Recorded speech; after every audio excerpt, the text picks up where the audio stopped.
火力军早就说过，支持乌克兰的朋友可千万别高兴得太早，因为后面还有你们高兴的。2025年6月1日，乌克兰发动了一场史无前例的大规模无人机攻击，几乎在同一时刻，俄罗斯境内的多个军用机场火光冲天，硝烟四起。据基辅邮报报道，乌克兰的此次行动代号为“蛛网”，瞄准的目标是俄罗斯主要空军基地，更准确地说是空军基地里的战略轰炸机群。策划了这场教科书般特种作战的乌克兰安全局发表声明称，6月1日，短短1天之内，俄罗斯空天军损失了超过40架战略飞机，总价值高达70亿美元，而且全部都是 A50 预警机、图95和图 2M3 这种重要战略资产。这次行动的规模和影响力，在现如今的国际局势下，可以说是令人震惊的。而火力军则认为，乌克兰安全局的这次行动，其构思之缜密，设计之精巧，完全可以让这次蛛网行动列入21世纪以来最成功的特种作战之一。那么接下来我们就来看看乌克兰安全局精心编织的这张蛛网是如何将俄罗斯的战略轰炸机群一网打尽的。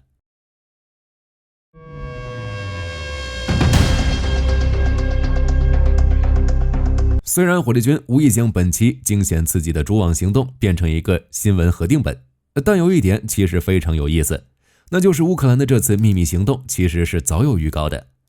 早在攻击发动前的5月28日，泽连斯基就在谈话中表明，乌克兰即将进行先发制人的打击行动。当时的很多朋友，包括俄罗斯联邦安全局和火力军自己，都没把他的话当回事。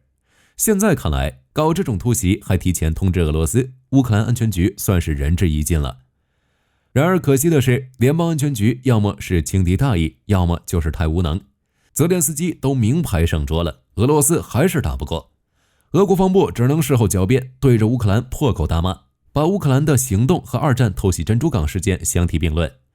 至于俄罗斯联邦安全局有多少特工要被送到西伯利亚挖土豆，那就不是我们要关心的问题了。总之，就目前情报来看，俄罗斯全境有4个主要空军基地，在俄罗斯毫无防备的情况下，遭到了乌军 FPV 不同程度的打击，顺带刷新了开战以来的最远打击记录。不过也有报道称，远东的乌克兰卡机场也遭到了无人机的攻击，只不过没有成功。现在我们要解决的第一个问题，就是乌克兰是如何跨越4000多公里，把 FPV 无人机送到俄罗斯机场的呢？实际上，乌克兰安全局采用了一个非常巧妙的方式，他们利用集装箱货车把 FPV 伪装成货柜，利用俄罗斯境内的物流系统运送到俄罗斯境内的目标区域。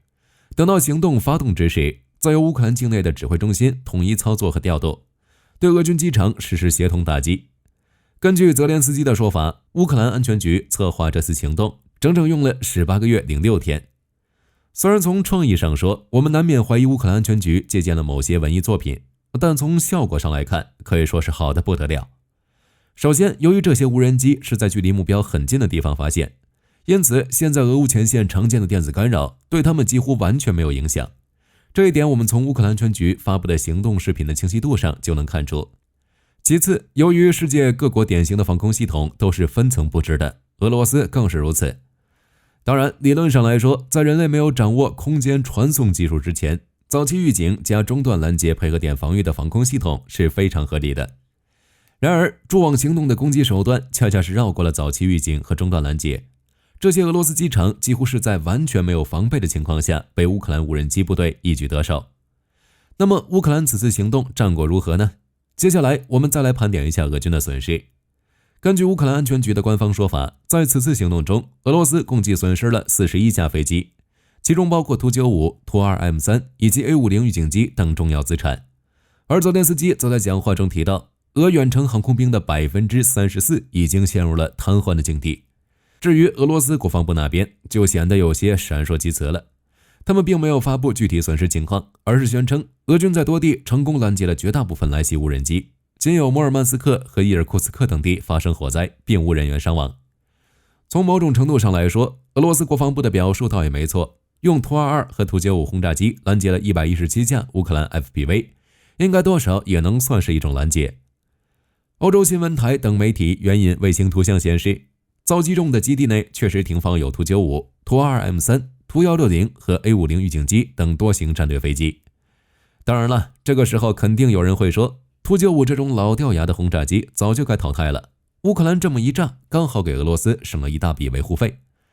但调侃归调侃，从2年前俄乌战场的实际情况来看，即使是图95这种老式平台仍然是非常有价值的，即使是不考虑其战略价值，单说战术意义也是非常珍贵的。为了克服重力的影响，远程导弹的绝大部分重量都用在了燃料上，实际战斗部的重量非常有限，而用轰炸机在高空发射巡航导弹是最有效的增加射程的方式。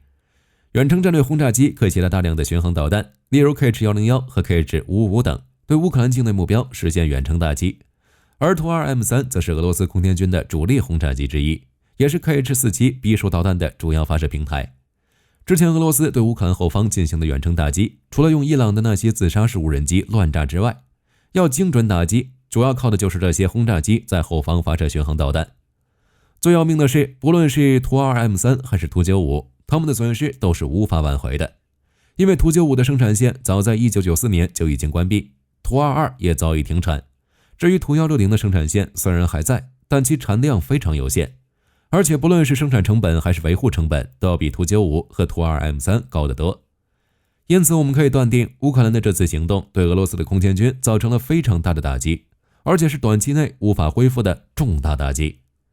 火箭军甚至可以这么说，如果同样的行动再执行个2-3次，俄罗斯的远程航空兵恐怕在数年之内都会陷入太监逛青楼、无稽之谈的尴尬境地。各位可不要觉得火箭军这是在危言耸听，对飞机来说，不论是引擎和机身都是有使用寿命的，一旦接近或超过设计寿命，其可靠性就会大幅下降。最近2年 F-18 频繁出事，也和其8000小时的设计寿命脱不了关系。俄军这边如果要继续对前线保持火力压制，攻击防线后方的乌克兰城市，就必须增加轰炸机的飞行时间。考虑到目前这批轰炸机平均服役时间都在35年以上，突然又少了1/3的战力，对俄罗斯远程航空兵的影响不可谓不大。至于说外部因素这一块，乌克兰军情部门后面会不会放过俄罗斯呢？显然不会，因为前面我们也看到了，乌克兰的这次行动计划周详，隐蔽性、针对性极强，而且执行起来又非常的简单，很难说乌克兰的情报人员不会一回生二回熟，把俄罗斯机场当成年度甚至是季度任务来刷。当然，这个时候最着急的肯定不是俄联邦空天军了，而是俄罗斯联邦安全局。泽连斯基在讲话中火上浇油，提到这次行动的策划地点就在联邦安全局总部边上。考虑到2014年克里米亚危机期间，乌克兰国安局曾遭俄罗斯重创，许多特工被捕或叛变，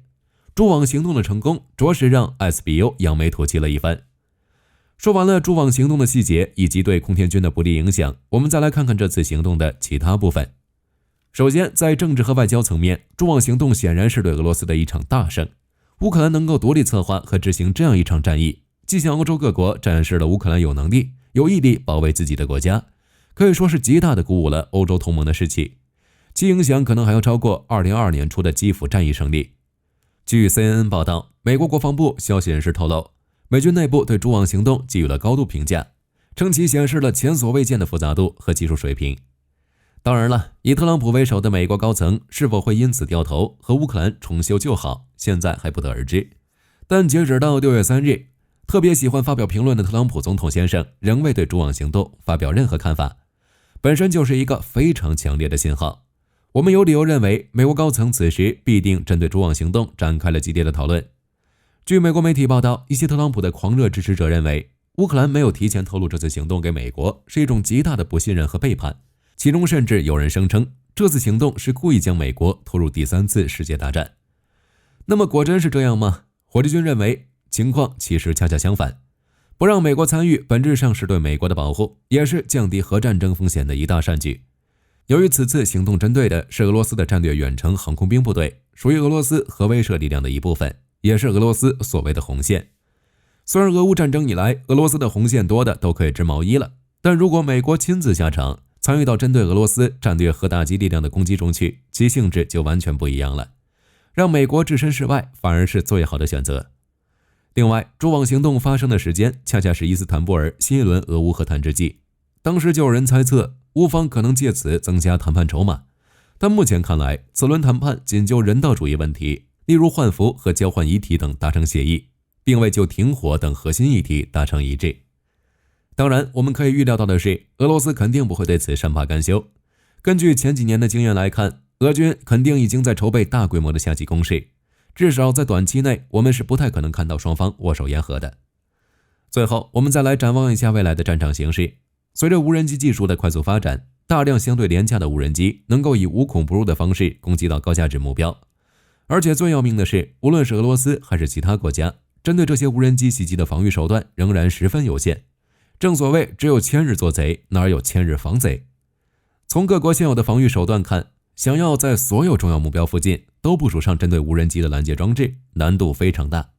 即使是把机场搬到天涯海角去，也难以完全杜绝此类非对称打击。再加上新一代无人机开始采用不依赖无线电的光纤制导模式，使得电子干扰、无线诱骗等传统反无人机手段失效，进一步加大了反制无人机的难度。此外，乌克兰这次使用的无人机仍需要人工操纵，而随着科技的发展和进步，未来在人工智能的加持下，无人机将可能实现更高级别的自主飞行，目标识别与攻击决策进一步降低对无线电控制的依赖，射程与作战效能也将得到显著提升。到了那个时候，战场会是怎样一番景象，让我们拭目以待。好了，这就是目前关于蛛网行动的全部内容。有需要补充指正的，还请各位在评论区下方留言。我是火力军，我们下期再见。